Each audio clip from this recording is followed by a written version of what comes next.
여러분 안녕하세요. 4교시 수업을 시작하겠습니다. 우리가 이제 이번 주는 이제 그 2장에 있는 내용을 좀 배웠죠. 명령어와 그 다음에 이제 마이크로 오퍼레이션을 표현하기 위한 니모닉스, 그 다음에 병렬 컴퓨터의 기본적인 이제 분류 방법, 이제 파이프라인 프로세서 뭐 이런 것들을 배웠어요. 그래서 그 이제 4교시에서는 1장하고 2장에 관련된 내용들 중에 책에 있는 중요한 문제들하고 그 다음에 그 커말이라든지 그 다음에 그 정보처리 기사 또는 산업기사 뭐 이런 것들에 대해서 이제 출제됐었던 문제들을 이제 같이 좀 풀어보는 시간을 이제 갖도록 그렇게 하겠습니다. 그래서 책에 이제 있는 문제들 중에 좀 이제 안 배운 내용도 있긴 하지만 기본적으로 이제 알아야 될 문제를 위주로 이제 푸는 시간을 좀 갖도록 그렇게 이제 4교시는 이제 그렇게 좀 이제 할까 싶은데 이제 첫 번째로 이제 16비트 길이의 이제 기계어가 있다라고 하면 OP 코드, 오퍼레이션 코드가 5비트예요. 그러면 이 기계어를 사용해서 지정할 수 있는 연산의 종류는 최대 몇 가지인가? 우리가 이제 명령어는 OP 코드와 오퍼랜드로 이제 구분되었다고 얘기할 수 있죠. 그래서 16비트 중에 5비트가 이제 OP 코드고 11비트가 오퍼랜드다. 뭐 이렇게 이해를 하시면 되는데 그 주소를 지정해주는 이제 OP 코드에 우리가 이제 5비트짜리라 그러면 이에 5승계, 즉 32가지의 연산을 서로 다른 연산을 지정해 줄 수 있다라고 얘기를 했죠. 그래서 이제 뭐 더하기는 뭐 00001, 그다음에 뭐 빼기는 뭐 다시 뭐 00010 뭐 이런 식으로 어쨌든 컴퓨터에서 처리할 수 있는 연산을 위에 지정된 비트가 5비트다 그러면 2의 5승계에 서로 다른 연산을 이제 사용할 수가 있어요. 명령어를 통해서. 그다음에 두 번째 문제는 우리가 프로그램 실행과 데이터 처리를 담당하는 핵심 요소로 프로세서라고도 부르는 것은 무엇인가? 그렇죠?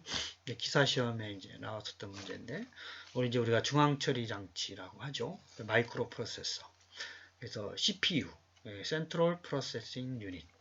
그래서 CPU가 이제 사람으로 치면 이제 머리 핵심적인 기능을 이제 처리하기 때문에 핵심 요소로 인지를 하시면 되고 CPU가 이제 워낙에 중요하기 때문에 컴퓨터에서 이제 모든 뭐 스마트폰도 그렇고 뭐 우리가 이제 자율주행 자동차 안에 컴퓨터도 그렇고 다 CPU가 핵심적인 역할을 해요. 그래서 그걸 이제 프로세서라고 이제 얘기를 하고 조금 더 이제 다른 용어로 마이크로 프로세서 뭐 이렇게 얘기하기도 하고. 그래서 CPU가 중앙처리 장치로서 프로그램을 실행하고 데이터를 처리하는 핵심적인 역할을 수행을 합니다. 그 다음에 세 번째 문제는 뭐냐 하면 고급 언어와 기계어 사이에 CPU 고유의 중간 언어, 우리가 이걸 어셈블리 랭귀지라고 얘기를 했죠. 그래서 우리가 사용하는 여러분들이 이제 배운 언어들 대부분 C나 자바 뭐 이런 것도 다 고급 언어에 속하고 이제 고급 언어라고 하는 얘기는 뭐냐면 사람이 사용하는 언어를 많이 쓰는 거죠. 예를 들면 뭐 프린트해라라는 뜻의 사람이 사용하는 언어, 일상 영어 이제 그런 거를 쓴다는 거고 컴퓨터는 어쨌든 영어하고 일밖에 모르기 때문에 기계어로 최종적으로 바꿔줘야 되는데 그런 역할을 하는 게 이제 컴파일러죠. 컴파일러에서 얘가 고급 언어를 기계어로 반드시 바꾸지 않고 중간에 어셈블리 언어로 바꿔요. 우리가 이제 니모닉스의 표현 방법을 이제 로드, 뭐 세이브, 스토어, 그다음에 뭐 애드 뭐 이런 것들이 다 어셈블리 언어에서 사용하는 어셈블리 랭귀지예요. 그래서 어셈블리 랭귀지를 거쳐서 그놈을 가지고 다시 기계어로 바꿔주는 컴파일러가 그런 역할을 하는 거예요. 그래서 결국 .exe 실행 파일들은 다 기계어 코드로 돼 있어요. 그래서 컴퓨터는 그걸 가지고 명령어에 이제 기억을 해놨다가 순서대로 이제 CPU와 메인 메모리 간의 데이터를 주소를 주고 데이터를 가져와서 처리해주는 네, 그러한 이제 일을 이제 수행하고 있어요. 그다음에 네 번째 문제는 우리가 컴퓨터는 이제 하드웨어와 이제 소프트웨어로 이제 나눌 수 있죠. 그래서 하드웨어도 뭐 여러 가지고 또 소프트웨어도 뭐 여러 가지로 구분해서 이제 나타내기도 하는데 특히 소프트웨어는 이제 그 응용 소프트웨어와 그 중간에 뭐 실행 이제 할 수 있는 뭐 여러분들 사용하고 있는 보통 이제 응용 소프트웨어지만 이제 윈도우 운영 체제 같은 거 시스템 소프트웨어 요즘은 이제 미들웨어 뭐 이런 얘기들도 많이 하는데 어쨌든 다 소프트웨어의 일종이에요. 그래서 컴퓨터는 하드웨어와 소프트웨어로 구성이 된다. 그 다음에 5번 같은 문제는 이제 반드시 여러분들 3장에서 많이 다루고 있는 내용이지만 그 기본적으로 이진수를 10진수로 바꾸고 10진수를 이진수로 바꾸는 거 연습을 많이 하셔야 돼요. 16진수도 마찬가지로 16진수를 이진수로 이진수, 그다음에 10진수를 이제 16진수. 그래서 13은 이제 2로 나누면 이제 그 나머지가 1이죠. 그렇죠? 6이 되고 그다음에 이제 6은 다시 2로 나누면 0이 되고 그렇죠? 3은 다시 이제 1이 되고 그렇죠? 그래서 1101 그래서 이진수가 1101 이렇게 이제 바꿀 수가 있는 거예요. 자, 그럼 6번 문제도 이제 그 비슷한 건데, 우리가 n개의 비트가 있다 그러면, 그걸로 표현할 수 있는 정보, 서로 다른 정보의 개수는 2의 n승이다라는 사실이에요. 그렇죠? 그래서 그 64, 그거를 예를 들어서 연산자가 64개다. 그럼 OP 코드가 몇 비트 필요하냐? 뭐 이런 얘기거든요. 그래서 2의 6승은 64이기 때문에 6개의 비트가 이제 있어야 돼요. 최소. 그래서 6개의 비트를 가지면 64개의 서로 다른 연산 코드 또는 이제 n개의 그 비트를 가지고 2의 이제 6개의 비트를 가지고 2의 6승 64개의 서로 다른 주소를 할당할 수도 있는 거죠. 주소를 이제 얘기를 하면 주소로 우리가 쓸 수 있는 비트가 6개 있다. 64개의 서로 다른 주소를 이제 0부터 63까지 할당할 수 있는 거예요. 그다음에 우리가 이제 7번째도 이제 문제 많이 나온다 그랬죠. 우리가 그 버스 시스템 버스는 세 가지가 있다 그랬죠. 시스템 버스는 그래서 데이터 버스, 그다음에 그 제어 버스, 주소 버스. 그 중에서 우리가 양방향으로 쓸 수 있는 거는 두 가지죠. 그렇죠? 단방향은 주소 버스고 데이터 버스와 제어 버스. 그렇죠? 양방향으로 쓸 수 있는 거는 이제 그 데이터 버스와 제어 버스다. 그래서 데이터 버스는 보통 CPU와 메인 메모리 사이에 그 MBR로 먼저 넘겨주는 그 보통 이제 그걸 이제 얘기하는 거고 주소는 이제 MAR로 PC에서 받아온 주소를 가지고 넘겨주는 거고 제어 버스는 이제 모든 장치들 사이에 제어 기능을 이제 수행하기 위해서 담당하고 있는 그 기능을 이제 수행하는 거다라고 생각을 하시면 돼요. 자, 그 다음에 8번은 이제 커말의 이제 기출 문제인데요. 소프트웨어에 대한 설명으로 옳지 않은 것은, 그렇죠? 소프트웨어는 뭐 컴퓨터를 이용하기 위해 필요한 일련의 명령어들의 집합이다. 두 번째는 소프트웨어는 시스템 소프트웨어와 응용 소프트웨어로 분류할 수 있다. 응용 소프트웨어란 사용자가 실제 업무를 처리할 수 있도록 개발된 프로그램이다. 이건 다 맞는 얘기인데 4번을 보면 있죠. 4번 윈도우즈, 이제 유닉스, 리눅스는 여러분들이 사용하는 응용 소프트웨어가 아니에요. 이거는 시스템 소프트웨어죠. 운영체제, 여러분들 배우는 운영체제에 해당되는 것들을 우리가 다 시스템 소프트웨어라고 이제 얘기를 하고 있어요. 그래서 그 이제 미들웨어는 또 다른 얘기인데 미들웨어는 이제 그 마찬가지로 소프트웨어지만 시스템 소프트웨어를 가지고 처리하기도 하지만 운영체제 그 외에 별도의 그 플랫폼들죠. 그 이제 그 회사에서 쓰는 것마다 다른 운영체제를 요구를 하는 경우 그런 경우 이제 미들웨어를 새로 개발을 해서 이제 사용하기도 합니다.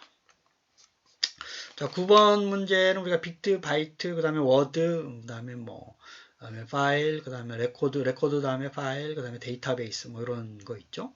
그 중에 이제 그 1비트는 1바이트는 8비트인데, 그 반, 4비트를 우리가 니블이라고 얘기를 해요. 니블. NIBBLE. 그렇죠? 그러니까 1바이트의 절반의 크기에 해당되는 거. 그렇죠?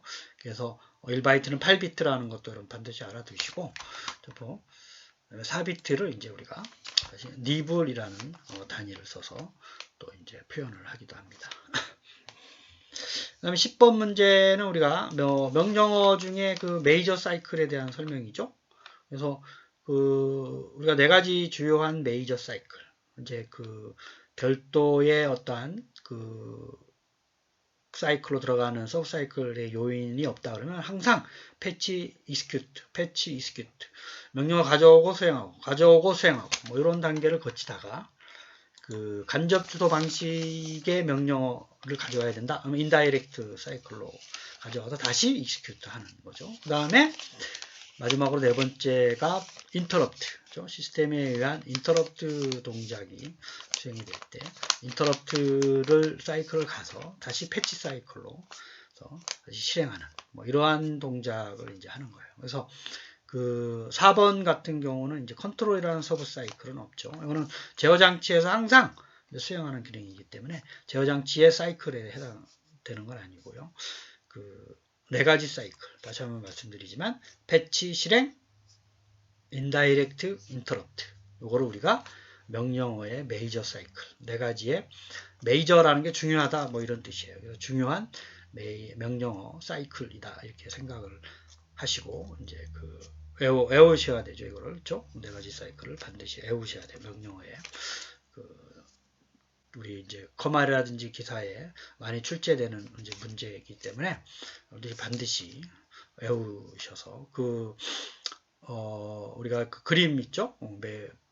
패치에서 실행 왔다 갔다 할 수 있고 그 다음에 패치에서 인다이렉트로 갈 수 있지만 패치에서 인터럽트로는 이제 안 가요. 그렇죠? 그건 항상 실행 중에 인터럽트를 가게끔 인터럽트를 명령을 적었을 때 그래서 이제 그런 것도 인다이렉트 한 다음에 반드시 실행으로 가는 것은 안 되죠. 반드시 패치로 가서 수행했었던 명령어를 다시 가져와서 그때부터 시작을 해야 된다라는 거고 그 다음에 실행하다가 인다이렉트로는 안 가죠.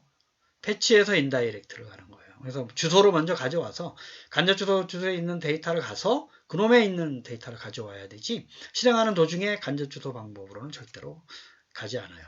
그래서 이런 그림들에 대한 설명을 반드시 이해를 하셔가지고 사이클이 흘러가는 정도를 흐름을 또 이해를 하셔야 돼요.